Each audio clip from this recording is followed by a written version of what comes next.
예전에 소망교회에서 중고등부 예배 가운데 선생님인지 학생인지 잘 모르겠습니다. 예배 때 분위기가 참 안 좋았습니다. 아이들, 청소년 아이들 뭐 분위기 좋겠습니까? 은혜 받지 못한 청소년 아이들 예배 드려보면 다 고개 숙이고 있고 핸드폰 하고 있고 딴짓하고 있고 다 그러죠. 찬양 시간에 또 예배 가운데 어떤 사람이 그 가운데 환상을 봤어요. 우리랑 상관없이, 그때의 분위기랑 상관없이 그 예배 영광 받으시는 그 하나님, 그리고 찬양 가운데 천사들이 내려와서 그 예배 가운데 춤추며 하나님을 높이는 바로 그 모습을 보게 된 것입니다.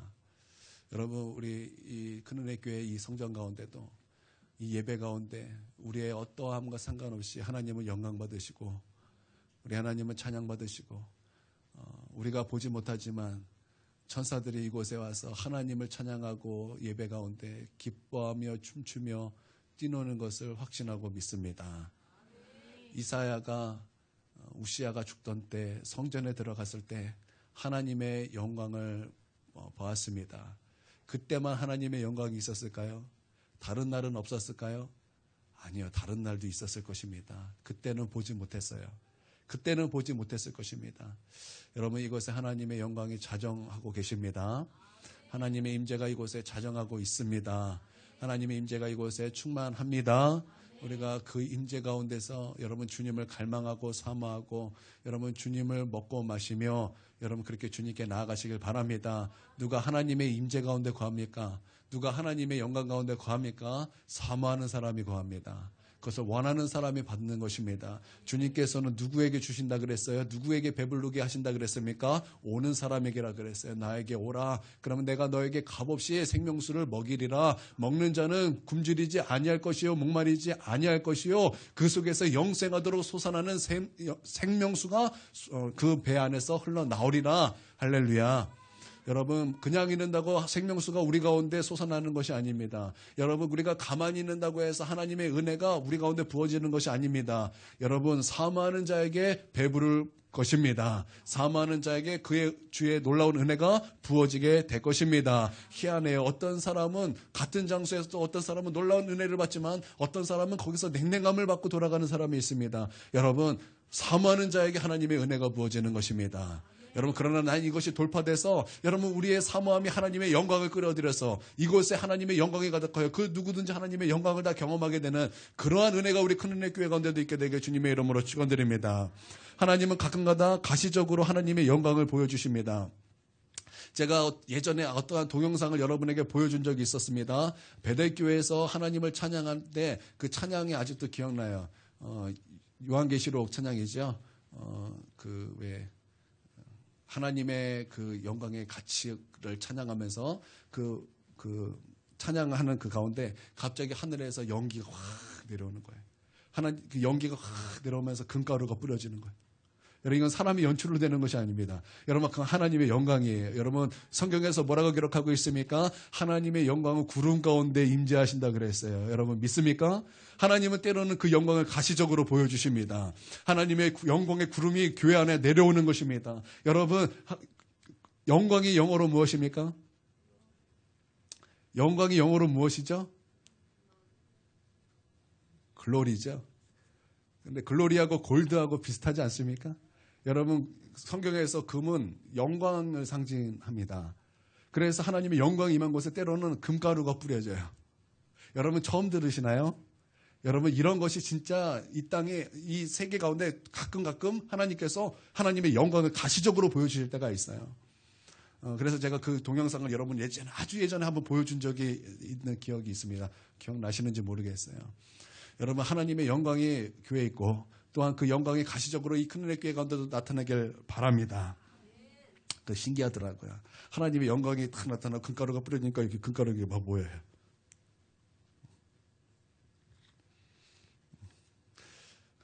신기하지 않습니까? 못 보셔서 그런 게 있나요? 있습니다. 하나님께서는 때로는 그런 걸 보여주십니다.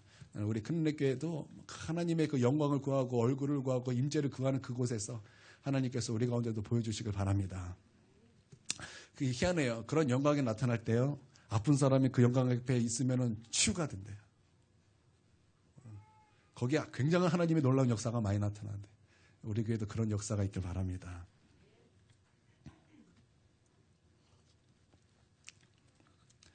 예, 이제 우리가 마태복음에서 씨 뿌리는 비유를 조금 몇 번 하고 그리고 다시 이제 사도행전을 들어가는데 이제 사도행전 여러분 기억 나십니까? 저도 오랜만에 이제 사도행전 설교를 준비하려고 그러는데 저도 눈에 잘 안 들어와요.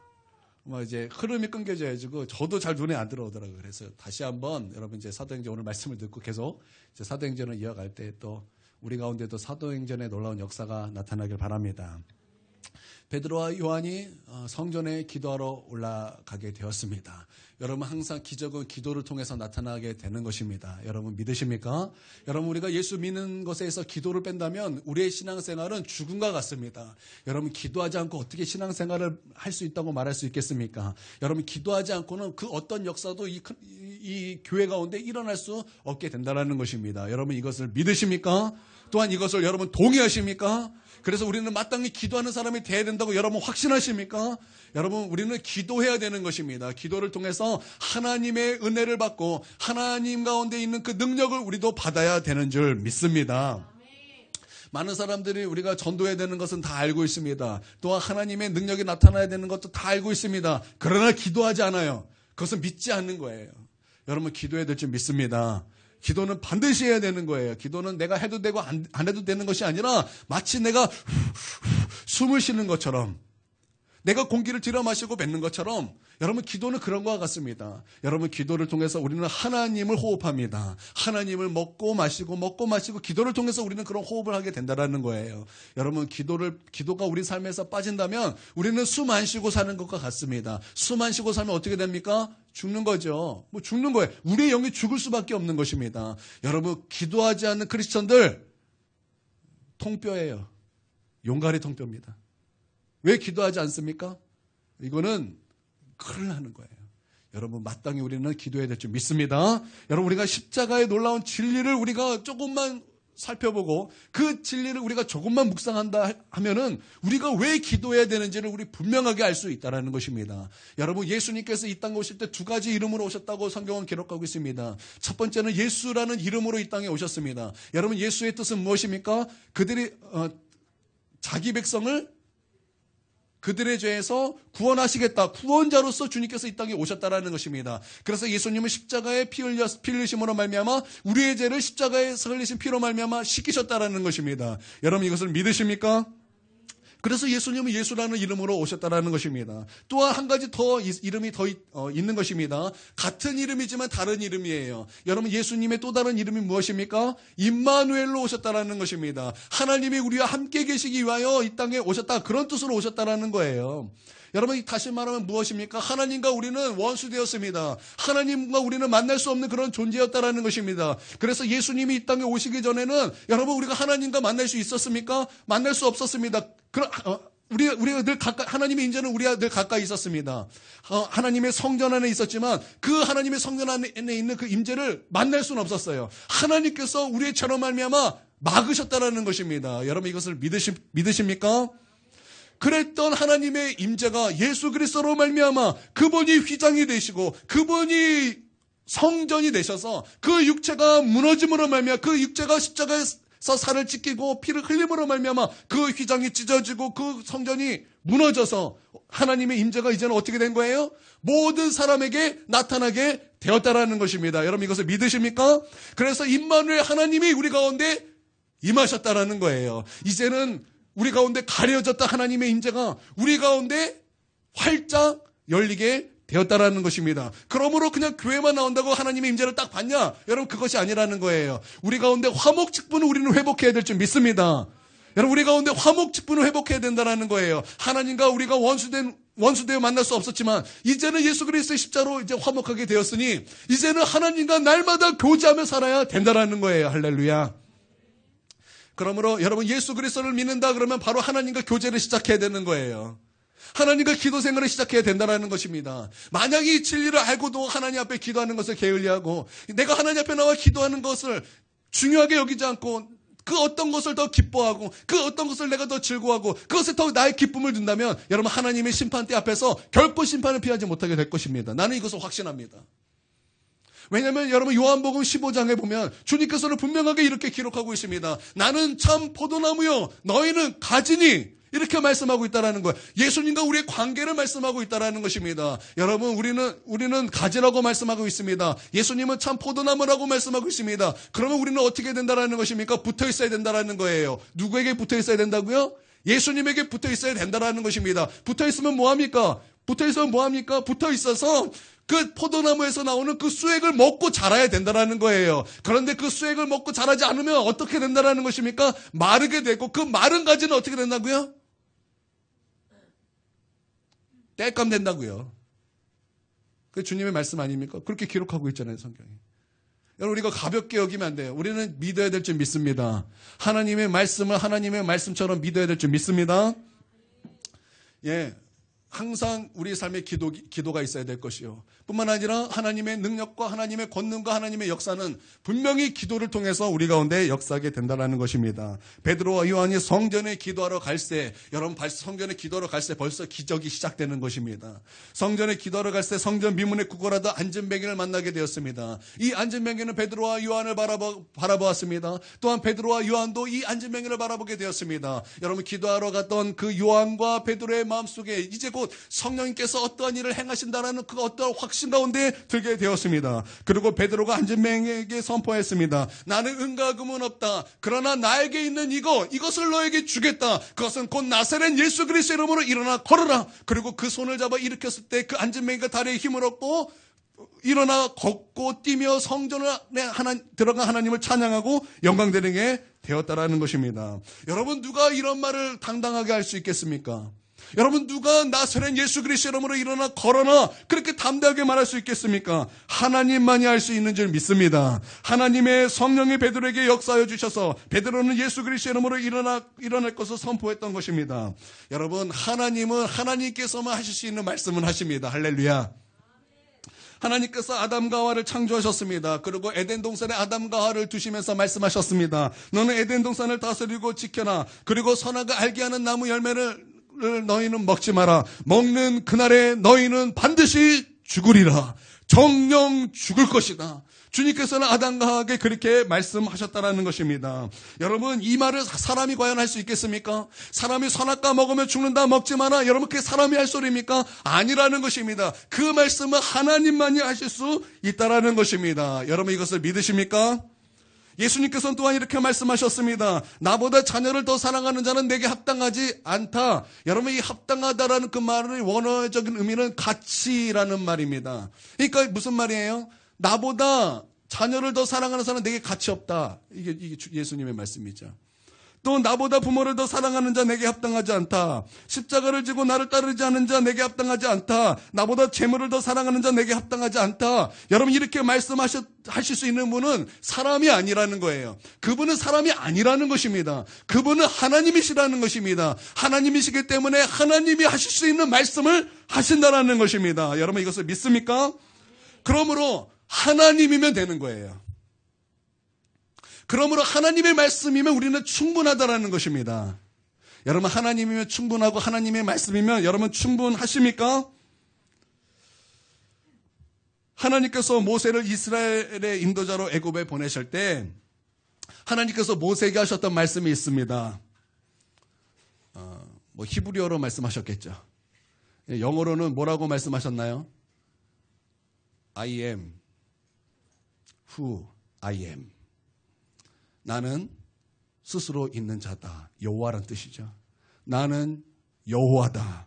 그리고 애굽에 보냈다라는 것입니다. 여러분 모세에게는 이 말 한마디가 애굽에 가기에 충분했던 것입니다. 그 말 한마디가 그 어떤 것을 다 이길 수 있을 만큼 만족함을 얻고 충분함을 얻은 그런 말씀이었다라는 것입니다. 여러분 하나님이면 되는 거예요. 여러분 이것을 믿으시길 바랍니다. 여러분 하나님이면 되는 줄 믿습니다. 그래서 하나님 앞에 나오십시오. 우리의 구원 하나님이면 되는 것입니다. 우리의 문제 어떤 고난 하나님 앞에 나오면 해결받는 것입니다. 우리의 슬픔과 질병 하나님 앞에 나오면 되는 것입니다. 하나님이면 충분한 줄 믿습니다. 여러분 다른 것이 있어야 충분한 것이 아니에요. 여러분 다른 거 다 가져도 하나님 없으면 그거 가진 것 아닙니다. 여러분이 어떤 것을 다 갖고 있다 할지라도 하나님 없으면 여러분 그것은 아무것도 아니에요. 그러나 여러분 우리가 가진 것 없을지라도 하나님 우리 안에 계시다면 우리는 전부를 가진 줄 믿습니다. 아멘. 여러분 다윗이 시편 27편 4절에 이렇게 말씀하고 있습니다. 내가 여호와께 바라는 한 가지 일 그것을 구하리니 곧 내가 내 평생에 여호와의 집에 살면서 여호와의 아름다움을 바라보며 그의 성전에서 사모하는 그것이라. 여러분 다윗에게는 기도 제목이 한 가지가 있었다는 거예요. 여러분 그 기도 제목이 무엇입니까? 하나님이라는 것입니다.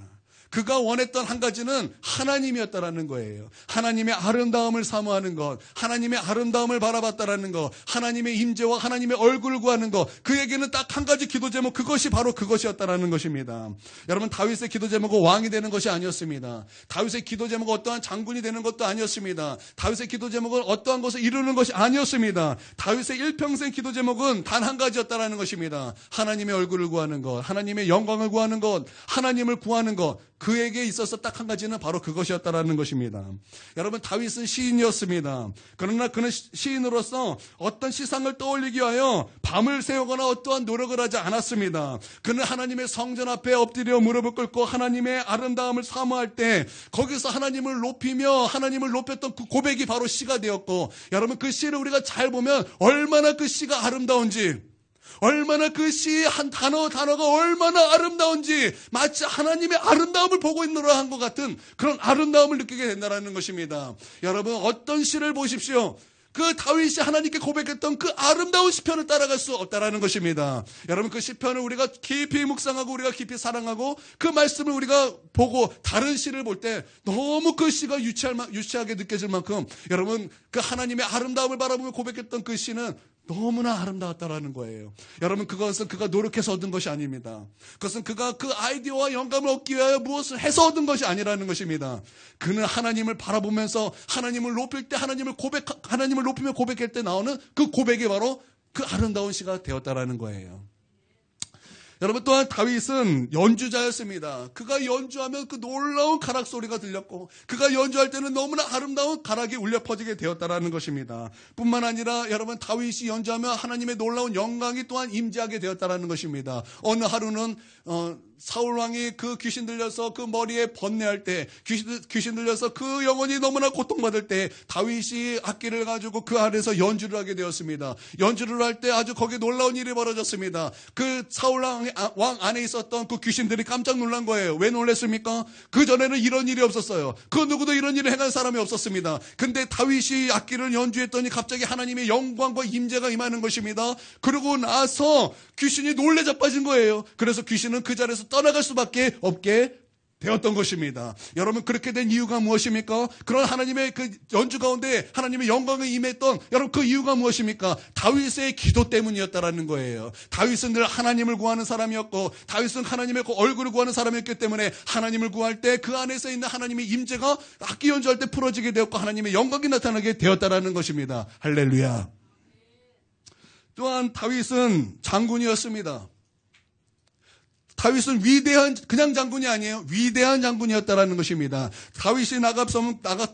다윗이 나가서 골리앗을 쓰러뜨렸습니다. 그리고 그것이 끝이 아니었습니다. 다윗은 수많은 전투에 나가게 되었습니다. 그러나 성경은 그렇게 기록하고 있습니다. 하나님이 그와 함께 하심으로 말미암아 모든 전투에 그가 승리했다. 성경은 그렇게 기록하고 있다라는 것입니다. 왜 그렇습니까? 왜 다윗이 가는 곳마다 다 승리가 있었습니까? 다윗이 승리를 기도했던 적은 없습니다. 다윗이 승리를 그렇게 원했던 적이 없습니다. 다윗이 원했던 것은 한 가지였습니다. 누구였습니까? 하나님을 구했다라는 거예요. 그는 하나님을 원했다라는 것입니다. 그 기도가 다윗으로 하여금 장군에서 승승장구하는 그 장군이 되게 했다라는 거예요. 뿐만 아니라 다윗은 양치는 소년이었습니다.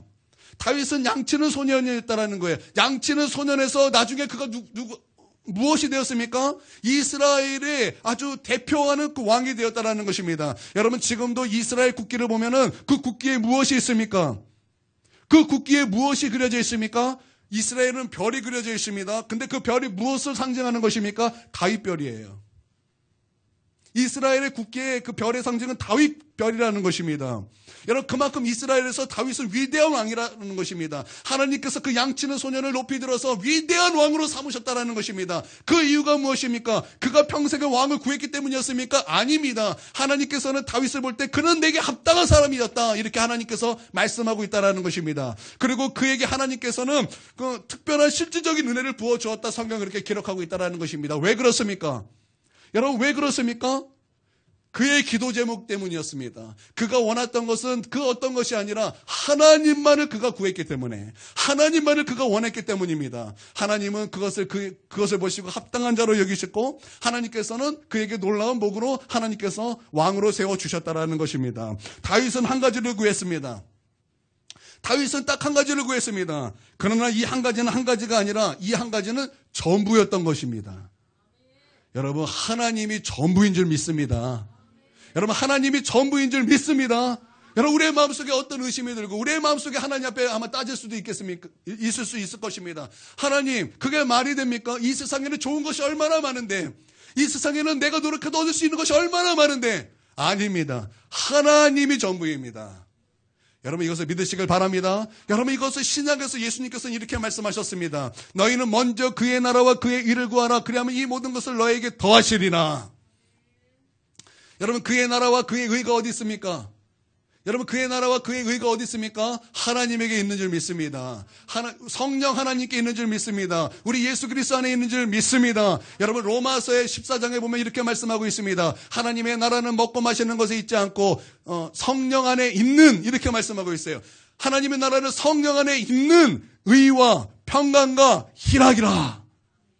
그러니까 하나님의 나라는 어디 있다라는 것입니까? 성령 안에 있다라는 것입니다. 성령 안에 있다라는 것은 곧 삼위일체 하나님 안에 있다라는 것입니다. 여러분, 그러므로 말미암아 우리가 구해야 될 것은 그의 나라인데, 그의 나라는 바로 하나님이라는 것입니다. 그의 나라는 성령님이라는 것입니다. 그의 나라는 예수 그리스도라는 것입니다. 우리는 삼위일체 하나님을 구하게 될 때 하나님은 이 모든 것을 우리 가운데 더하실 줄 믿습니다. 여러분, 하나님의 말씀을 믿으십니까? 여러분, 하나님의 말씀을 믿으십니까? 하나님의 말씀대로 이루어질지어다. 여러분, 하나님은 하나님이시기 때문에 하나님만 말씀하실 수 있는 말씀을 하시는 거예요. 그러므로 여러분, 그 말씀은 진리요, 그 말씀은 마치 하나님께서 빛이 있으라 하셨더니 빛이 있었고, 없는 것을 말씀하실 때 있는 것으로 나타난 것처럼 하나님의 말씀은 우리 가운데 그렇게 나타나게 될 것입니다. 우리가 해야 될 것은 뭐예요? 믿음이에요. 우리가 해야 될 것은 믿음이라는 것입니다. 여러분, 하나님이면 되는 줄 믿습니다. 여러분, 하나님의 말씀이면 되는 줄 믿습니다. 그래서 우리 하나님이 우리의 전부가 되길 주님의 이름으로 축원드립니다. 여러분, 하나님이 전부이시길 원하십니까? 여러분, 하나님이 전부이시기를 원하십니까? 여러분, 진짜 하나님이 우리의 전부가 되기를 원하십니까? 그 하나님을 붙잡고 사시길 바랍니다. 그 하나님을 붙잡고 주님만을 바라보시길 바랍니다. 주님을 사모하고 주님을 갈망하고 그렇게 주님을 찾고 주님을 향하여 그렇게 붙들림받아요. 그렇게 사는 저와 여러분이 되어야 될 줄 믿습니다. 예, 베드로는 예수 그리스도 이름으로 일어난 안진뱅이의 이 사건을 기회로 삼아 복음을 증거하였습니다. 복음을 증거할 때 놀라운 기적이 나타났기 때문에 많은 사람들은 그 기적과 함께 복음을 믿게 되었고, 그때 복음을 듣고 복음을 믿는 사람이 약 5천 명의 사람이 되었다는 것입니다. 할렐루야. 그리고 그 사건을 통해서 베드로와 요한에게 고난이 시작되고, 또 교회에 고난이 핍박이 시작되었다라는 것입니다. 베드로와 요한은 예수님을 십자가에 못 박은 종교 지도자들에 의하여 끌려가게 되었던 것입니다. 그러나 베드로는 거기서 굴복하지 아니하고 그들에게도 복음을 증거하였습니다. 복음을 증거할 때 아주 담대하게 전했고, 그 마지막에 그의 선포는 이렇습니다. 다른 이로서는 구원받을 사람이 없다. 오직 우리의 구원받을 이름은 예수 그리스도밖에 없다. 예수 그리스도만이 우리의 구주시다. 그렇게 선포했다라는 것입니다. 여러분, 하나님께서 예수님을 이 땅에 보내셨습니다. 여러분, 이것을 믿으십니까? 우리가 하나님의 일을 한다는 것은 무엇입니까? 여러분, 우리가 하나님의 일을 한다는 것은 무엇입니까? 우리가 하나님의 뜻을 행한다는 것은 꼭 무엇입니까? 하나님이 보내신 예수를 진실로 믿는 것입니다. 요한복음에 그렇게 기록하고 있죠. 여러분, 하나님의 일은 하나님이 보내신 자 예수님을 믿는 것입니다. 단순히 입으로 주여 주여 하는 믿음이 아니라 진짜 하나님의 말씀하신 그대로 예수님을 믿는 것입니다. 여러분, 진실로 예수님을 믿으시길 바랍니다. 하여튼 베드로가 그 하나님의 그 놀라우신 그 말씀, 그 예수 그리스도의 그 복음을 증거했습니다. 이 말을 듣고 종교 지도자들이 놀랐어요. 충격을 받았습니다. 뿐만 아니라 그들에게 비난할 말을 찾을 수가 없었다라는 거예요. 우리 13절에서 14절 한번 읽어보도록 하겠습니다. 시작. 그들이 베드로와 요한이 담대하게 말함을 보고 그들을 본래 학문 없는 범인으로 알았다가 이상히 여기며 또 전에 예수와 함께 있었던 줄을 알고 또 병 나은 사람이 그들과 함께 있는 것을 보고 비난한 말이 없는지라. 놀랍고 비난할 말이 없다라는 것입니다. 그 이유가 네 가지인데, 첫 번째는 베드로와 요한이 담대하게 말함을 보고 그들이 놀라고 충격을 받고 비난할 말을 잃어버렸다라는 것입니다. 여러분, 이것은 단순히 말을 잘했다 이런 얘기가 아니에요. 그냥 말을 잘했다 이런 얘기가 아니에요. 여러분, 하나님은 말 잘했다고 하나님이 역사하시는 분이 아닙니다. 여러분, 말 잘한다고 하나님이 역사하신다는 것이 아니에요. 여러분, 성령으로 그들은 아주 하나님의 그 복음을 담대하게 증거했다라는 것입니다. 성령께서 주시는 지혜를 가지고 확신을 가지고 주저하지 않고 예수 그리스도의 복음을 증거했다라는 것입니다. 제가 초등학교 4학년 때, 4, 5학년 때로 제가 기억하고 있습니다. 동네에서 6대1의 말싸움이 벌어졌습니다. 6대1. 제가 1이었고 나머지는 6이었습니다. 그때 싸움의 주제는 이런 주제였습니다. 사람이 어떻게 태어났냐라는 거예요. 사람이 어떻게 생겨났냐 이런 것이었습니다. 그들은 이렇게 저에게 이제 막 말을 했습니다. 원숭이가 사람이 되었다. 원숭이가 사람이 되었다. 그리고 막 이제 말싸움이 시작된 거예요. 아니다. 어떻게 사람이 원숭이가 사람이 되냐? 말도 안 된다. 그깟 원숭이가 뭐라고 그게 왜 사람이 되냐? 그 말도 안 되는 얘기요. 사람에게 아주 수치스러운 일이요. 그것은 사람에게 자존심 상하는 일이다. 말도 안 된다. 제가 막 그렇게 막 싸웠어요. 아니다. 하나님께서 우리를 창조하셨다. 아니다. 원숭이가 사람이 됐다. 막 6대1과 막 싸움이 막 싸워. 진짜 주먹 다지 말 것 같은 그런 분위기까지 나오게 되었어요. 그때 제 머릿속에 번뜩이는 아이디어가 떠올랐습니다. 여러분, 저는 그때 하나님께서 주신 그 놀라운 진리인 줄 나는 믿습니다. 지금 생각해 보니까 그 말은 진화론에 있어서 아주 핵심을 꼬집는 그런 말이었어요. 지금 제가 이제 다 자라서 말하면 이런 거죠. 연속적인 중간 단계가 없다. 이제 이런 거였는데, 제가 이제 그때 나이로 제가 이제 그 형들이었어요. 형들에게 제가 말하기를 이렇게 말했습니다. 그렇다면 지금 동물원에 있는 원숭이들은 왜 사람이 되고 있지 않느냐? 제가 그 말을 딱 하는 순간 정적 비난할 말이 완전히 사라졌어요. 그리고 다시는 그 논쟁을 하지 않게 되었습니다. 그리고 얼마 후에 어떤 한 살 많은 형이 저에게 찾아왔어요. 야, 우리 아빠가 이상해졌다. 우리 집은 원래 불교였는데 어디 갔다 오더니 갑자기 식사 기도를 한다. 그리고 우리 가정은 이제 예수 믿기로 결정했다. 휘랑아, 이제는 하나님께서 사람을 창조하신 것을 나는 믿는다. 나는 너 편이야.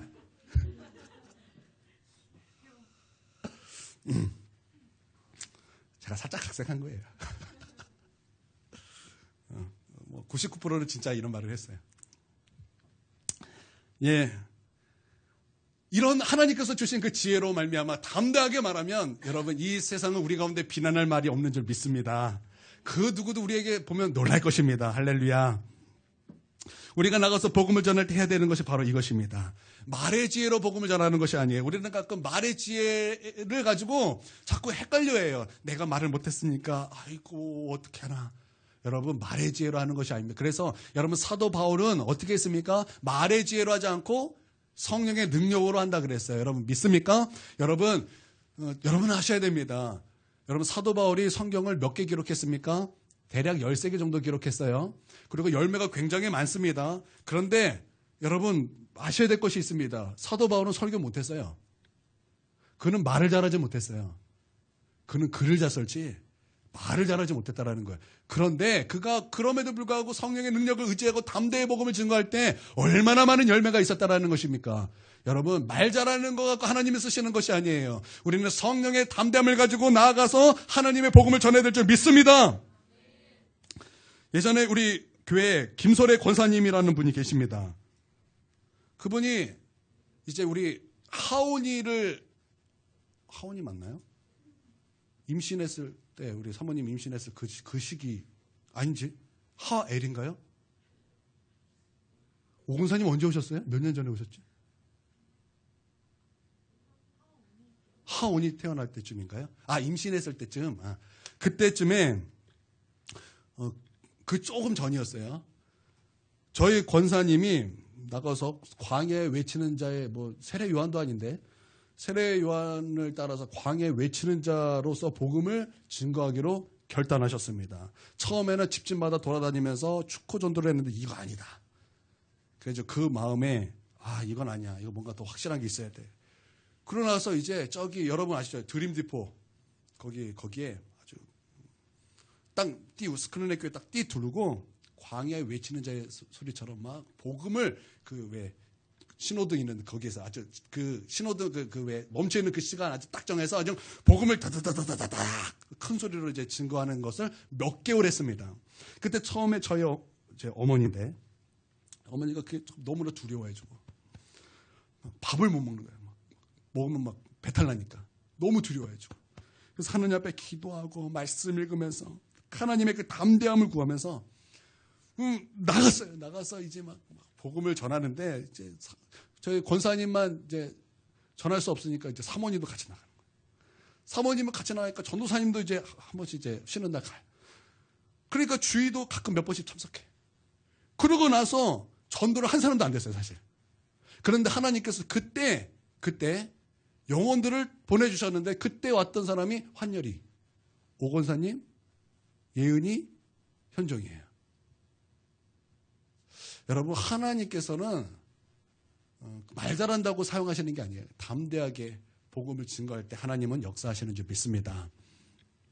제가 한번 나가서 복음을 증거하는데 사람이 너무나 많은 거예요. 막 진짜 너무나 많은데 제가 이제 아이들을 대상으로 전도를 하려고 이제 아이들을 막 했더니 진짜 40-50명이 모였어요. 그래서 막 복음을 막 선포했는데 여러분 그렇게 놀이터에서 아파트니까 놀이터에서 이렇게 복음을 증거하면 막 부모님들이 난리가 납니다. 막 경비원 아저씨가 뛰어와서 뭐 하는 짓이냐 막 그래요.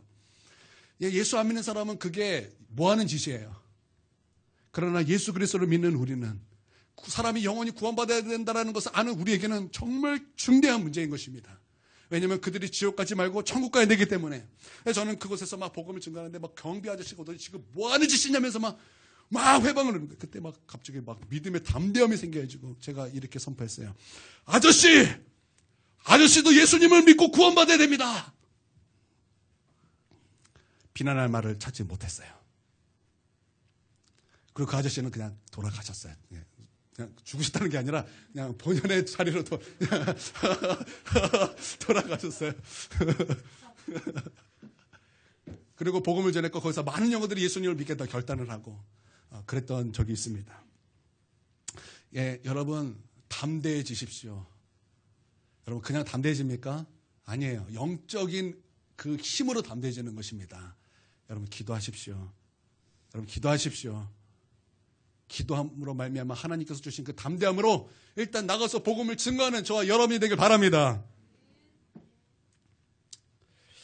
18절에 보면은 그들이 불러 경고하여 도무지 예수의 이름으로 말하지도 말고 가르치지도 말라.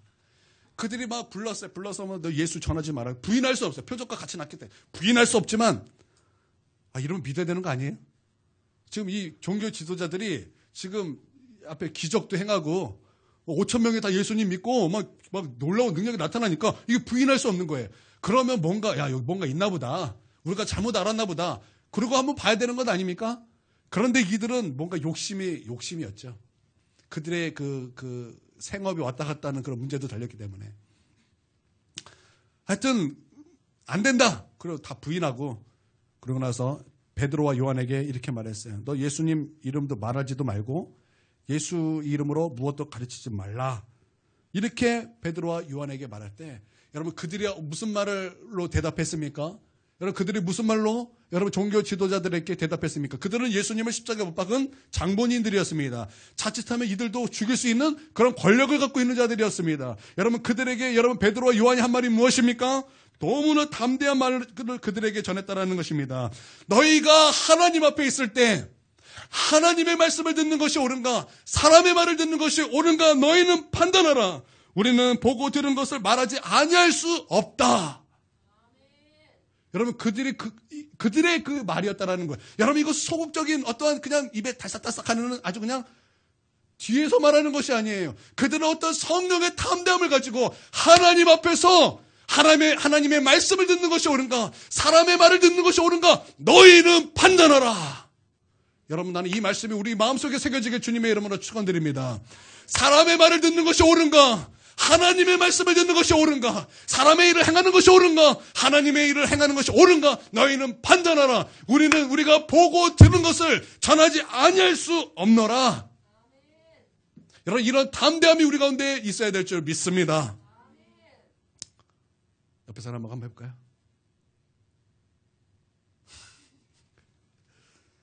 여러분 담대함을 가지고 여러분 이렇게 하나님 앞에 서시길 주님의 이름으로 축복합니다. 여러분 사탄도 우리에게 얼마나 그렇게 유혹합니까? 예수 이름 너 안에 없게 하라. 예수님의 임재 너 안에 없게 하라. 너 예수님을 믿었어도 기도 안 해도 된다. 하나님 안에 살지 않아도 된다. 그런 식으로 우리 가운데 얼마나 우리를 유혹합니까? 그런 유혹의 말은 들리지 않아도. 제가 오늘 아주 신기한 거를 제가 아침에 들었어요. 그게 뭐냐면 여러분 선악과를 누가 유혹했죠? 먹으라고? 뱀이 유혹했잖아요. 하와이에 가서 막 말로 유혹했잖아요. 그리고 나중에 뱀이 저주를 받죠? 그렇죠? 여러분 이거 아셔야 돼요. 동물 중에서 말하지 못하는 동물이 유일하게 딱 하나 있어요. 여러분 그 무엇인지 아십니까? 뱀입니다. 뱀. 제가 이걸 듣고 이거 참 영적이다. 그런 생각이 들었어요. 여러분 아셨나요? 말하지 못하는 동물이 뱀이라. 제가 이거 참 신기하다. 그랬다고요. 예, 사단이 우리 가운데 그렇게 유혹할 것입니다. 유혹할 거예요. 여러분 그때 여러분 외치십시오. 하나님의 뜻이 옳은가 사람의 말이 옳은가 사단의 말이 옳은가 판단하라. 나는 내가 보고 들은 것을 말하지 아니할 수 없느라. 내가 나사렛 예수 그리스도 이름으로 명하노니 나를 유혹하는 사단아 너희는 나에게 손을 뗄지어다. 떠나갈지어다. 선포하시길 바랍니다. 예.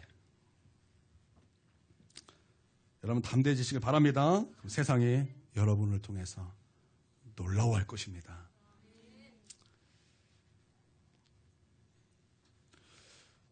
네. 두 번째, 베드로와 요한은 학문이 없는 범인으로 알았는데 그리스도에 대한 정확한 지식을 말하는 것을 보고 그들이 놀랐어요. 그들은 종교 지도자들이잖아요. 그들은 늘 공부하던 사람이죠. 늘 성경을 공부하던 사람, 늘 지식이 가득한 사람. 근데 그 사람들이 보니까 이 베드로와 요한은 학문이 없는 사람인데 놀라운 그런 지식의 말, 그 메시아에 대한 그 놀라운 정확한 말을 아주 그리스도의 복음을 정확하게 선포하니까 그들이 당황한 거예요. 당혹스러운 거예요. 아니 저것도 공부도 안 한 것들인데 어떻게 저렇게 놀라운 진리의 복음을 저렇게 명확하게 증거할 수 있는가? 당황한 거예요. 그러면서 그에 대한 비난하는 말을 못하게 되었다라는 것입니다. 여러분 성령이 임하여 우리가 복음을 증거할 때 놀라운 일이 벌어집니다. 복음을 증거하면 성령님께서 나로 하여금 복음을 깨닫게 하십니다. 내가 성령을 의지하여 나가서 복음을 증거할 때 성령께서는 나에게 하늘의 지식을 열어주시는 거예요. 여러분 이것을 믿습니까? 그래서 우리는 나가서 복음을 증거해야 될 이유가 있습니다. 증거하면서 복음이 내 안에 더욱더 구체적으로 깨닫게 되는 거예요. 구체적으로 더 알아지는 것입니다. 여러분 저도 복음을 제가 그냥 성경만 연구한다고 복음을 많이 한 것이 아니에요. 나가서 복음을 증거할 때 갑자기 막 복음이 막 떠올라요. 갑자기 그 복음의 십자가의 진리가 막 깨달아지고 파헤쳐지고 막 그것이 막 말씀이 이어지더라는 거예요. 그런 놀라운 역사가 여러분 복음을 증거하고 담대히 나가며 성령을 의지할 때 성령께서 그것을 열어주시더라는 것입니다. 나는 이러한 것들 다 경험하게 되길 바랍니다. 예, 성령이 우리 가운데 임하시면 하늘의 지식이 또 우리 가운데 임하게 된다는 것입니다. 여러분 사도 바울의 고백이 무엇이었습니까? 그는 바리새인이었고 그는 율법에 흠이 없는 사람이었다. 여러분 그게 고백이었어요. 여러분 율법에 흠이 없다. 자신은 자기 안에서 죄를 찾을 수 없다는 거예요. 왜냐하면 율법으로 말미암아 죄를 깨닫게 하나니. 근데 율법에 흠이 없는 자였다. 그러니까 그는 스스로 어떤 자였다는 거예요? 나는 죄를 찾을 수 없다. 그렇게 말하던 그런 사람이었습니다. 근데 그가 다메섹 도상에서 우리 주님을 만나고 그 안에서 비늘 같은 것이 떨어지고 성령이 그 안에서 하늘의 지식을 열어주시는 그 순간 그의 고백이 무엇입니까? 율법으로는 흠이 없던 그런 자였지만 하나님께서 하늘의 지식을 열어주시는 그 순간 나는 죄인 중에 죄인이요 죄인 중에 괴수라. 여러분 하늘의 지식이 우리 가운데 열려야 되는 것입니다. 우리 가운데 하늘의 지식이 열려야만 우리가 예수 그리스도를 진실로 믿을 수 있고 나는 어떠한 존재가를 깨달아 오직 예수 그리스도만이 나의 소망이라는 것을 내가 그렇게 참된 믿음을 가지고 나아갈 수 있게 된다는 거예요. 여러분 복음은 의인에 맞춰진 것이 아니에요. 복음은 죄인에 맞춰준 것입니다. 그러므로 하늘의 지식이 우리 가운데 임하여 내가 얼마나 죄인된 존재인가를 깨달아야 여러분 복음을 우리가 받아들일 수 있게 되었어요. 왜냐하면 예수님을 의인을 부르러 온 것이 아니라 죄인을 부르러 이 땅에 오시고 그들을 회개시켜 구원받게 하기 위하여 주님이 이 땅에 오셨다 이렇게 말씀하셨기 때문입니다. 그래서 여러분 복음은 철저하게 죄인의 채널에 맞춰져 있어요. 내가 죄인이라고 생각하지 못하는 그런 사람은 예수님을 믿을 수가 없습니다. 그래서 우리는 하늘의 지식을 경험해야 되는 거예요. 하늘의 지식을 경험하게 돼야 될 줄 믿습니다. 그래서 우리가 성령 받아야 되는 거고 우리가 그래야 말씀 들어야 되는 거고 우리가 그래서 주님을 만나야 되는 거예요. 여러분 이런 하늘의 지식이 여러분에게 있으십니까? 내가 하나님 앞에서 얼마나 본질상 진노의 자녀였다는 것을 여러분 인정하십니까? 여러분 인정하십니까? 하나님의 은혜가 아니면 나는 이 본질상 죄인에서 벗어날 길이 없다는 것을 여러분 동의하십니까? 나에게는 예수 그리스도밖에 없다. 예수 그리스도가 나의 온전한 소망이 되신다는 것에 여러분 인정하십니까? 여러분 동의하십니까? 여러분 이것에 동의해야 복음이 들어오는 거예요. 할렐루야.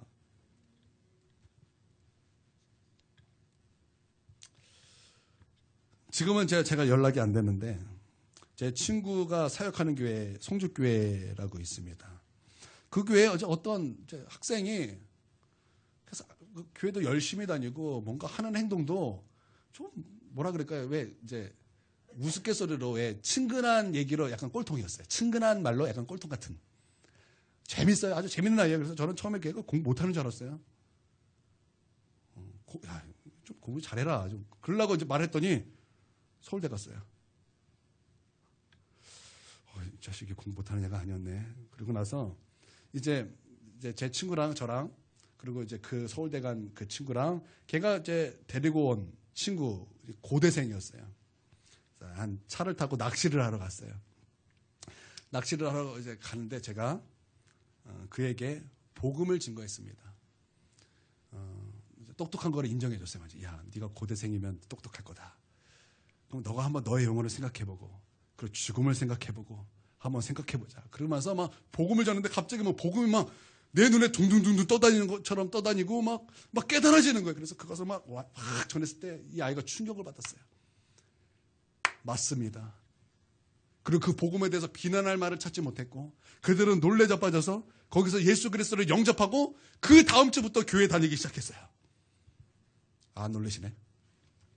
한 영은 예수 믿고 이제 구원받은 거예요. 여러분 성령을 의지해서 그냥 복음 일단 전하십시오. 담대하게 전하십시오. 그렇게 하다 보면 하나님께서 길을 열어주시고 또 말씀을 또 우리 가운데 입술해 주시고 하늘의 지혜를 깨닫게 해주시고 또 그때 전해야 될 적절한 말을 하나님께서 생각나게 해주실 것입니다. 할렐루야.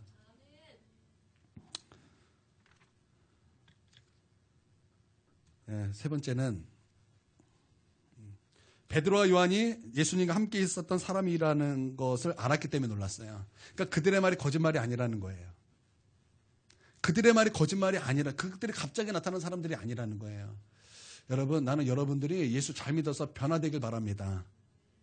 그래서 여러분의 그 주위의 사람들에게 정말 예수 그리스도를 믿는 사람은 저렇게 변화된다라는 것을 여러분 보여주시길 바랍니다. 막 분노 잘하는 사람, 막 승질 확 부리는 사람, 막 어떤 뭐 도벽이 있는 사람, 아니면 어떤 뭐 거짓말을 잘하는 사람, 그런 어떤 죄를 가지고 있는 사람들이 예수님을 믿고 그 예수로 말미암아 그 삶이 완전히 변화됐어요. 그러면 여러분 주위 사람이 비난할 말이 사라집니다. 아, 예수 믿으면 저렇게 되는구나. 아, 예수 믿으니까 저렇게 되는구나. 그리고 여러분이 복음을 증거할 때 여러분 그때 능력이 나타나는 거예요. 그들이 비난할 말이 사라지는 것입니다. 아, 예수 믿으면 저렇게 되는 거, 예수 믿으면 좋은 거구나. 여러분 그렇게 된다라는 거예요. 여러분 잘 보십시오. 이 지금 베드로가 지금 뭐라고 대답하고 있냐면 하나님 앞에서 이런 말씀이 있어요. 하나님 앞에서 뭐 하나님의 뜻이 옳은가 사람의 말을 듣는 것이 옳은가 너희는 판단하라. 하나님 앞에서 그러니까 코람데오죠. 코람데 하나님의 면전 앞에서. 여러분 이게 중요합니다. 여러분 예수 믿는 사람은 누구 앞에서 사는 거예요?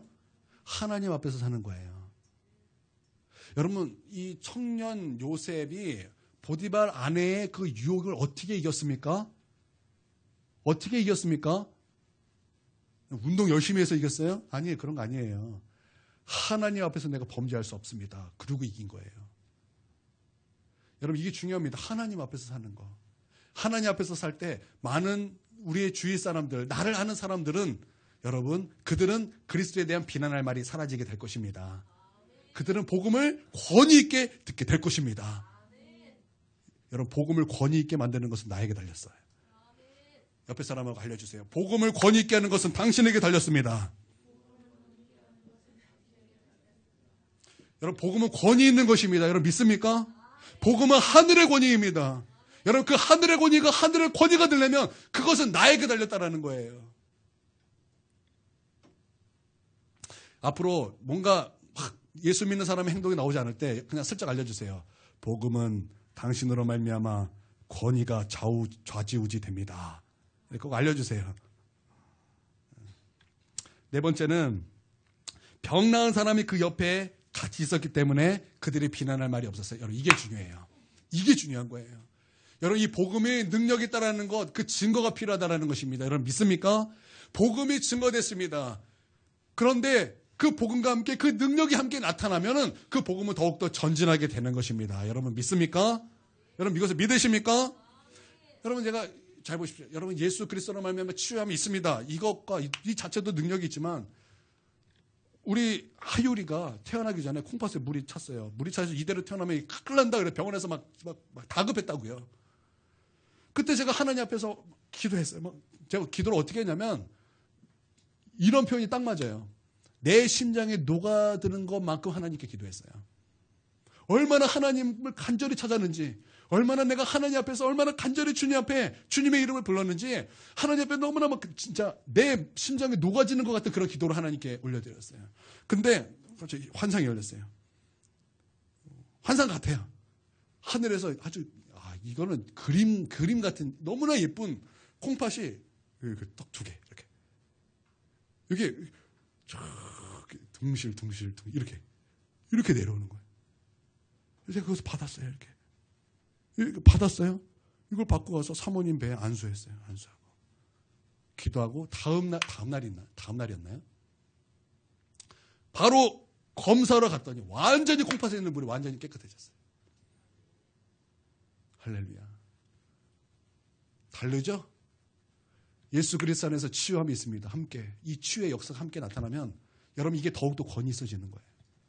여러분 우리 큰은혜 교회는 복음과 함께 기적과 능력이 나타나야 될 줄 믿습니다. 그래서 우리가 해야 될 것이 뭐냐면 여러분 성경이 이렇게 기록하고 있습니다. 여러분 질병을 치유하는 능력과 귀신을 쫓아내는 능력이 예수와 함께 있었으니 여러분 성경은 그렇게 기록하고 있습니다.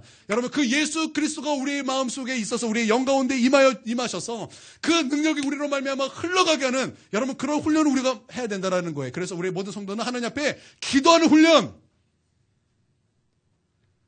그런 질병을 꾸짖는 훈련, 아픈 자에게 손을 얹고 기도하는 훈련 해야 된다는 거예요.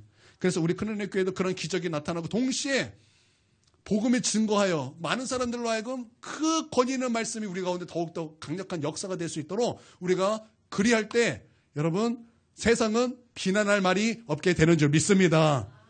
우리의 그 주위의 모든 사람들은 비난할 말이 완전히 사라지고 그들은 복음으로 말미암아 놀라게 될 것이요 충격을 받게 될 것입니다. 할렐루야. 우리는 그렇게 해야 될 줄 믿습니다. 아멘. 말씀을 마치도록 하겠습니다. 기도하겠습니다. 하나님, 우리도 성령이 우리 마음속에 충만하여 베드로와 같이 세상을 놀래키는, 그래서 세상이 우리 가운데 비난할 말이 없는 주님, 그러한 은혜를 우리 모든 성도님들과 우리 큰은혜 교회에 허락하여 주시옵소서.